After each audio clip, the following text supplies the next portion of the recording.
अरे अजिंक्य काय करतोय रे तू? पप्पा टाइम टेबल बोलतो. कशा टाइम टेबल बघतो? शाळेचा पेपर आहेत ना. शाळेचे पेपर दिवसभर तू टाइम टेबल बघत राहतो का? जरा पेपरचा अभ्यास कर ना, चांगली मार्क पाड. तू चांगली 80%च्या वर मला मार्क आणून द्या उद्याच्या पेपरमध्ये, तुला शिमला फिरून आणायची. बरं पप्पा आजपासून मोबाईल नाही बघणार. अभ्यास करून तू मला 80%च्या वरती आणून दाखव. ठीक आहे, मग तुला मी शिमला फिरून आणतो. चालेल. 1 week later. पप्पा मला 84% आले. 84%? तुम्ही एवढं म्हणलं, आता मला शिमला घुमव तुम्ही. अरे खरंच तुला वाढली मार्क तू एवढी? कशी काय?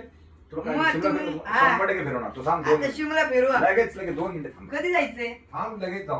लवकर पप्पा मला अरे शिमला अजिंक्य, फिरवते. मी तुला काय बोललो होतो? शिमला तू मार्क फिरवायचं. पाडली, तू बरोबर केलं. बघ तुला मी शिमला फिरतो. ही शिमला हो फिरव शिमला. पप्पा चिडते, मला शिमला फिरवा. चीटिंग करता है तू, चीटिंग चीटिंग चीटिंग करता है तू.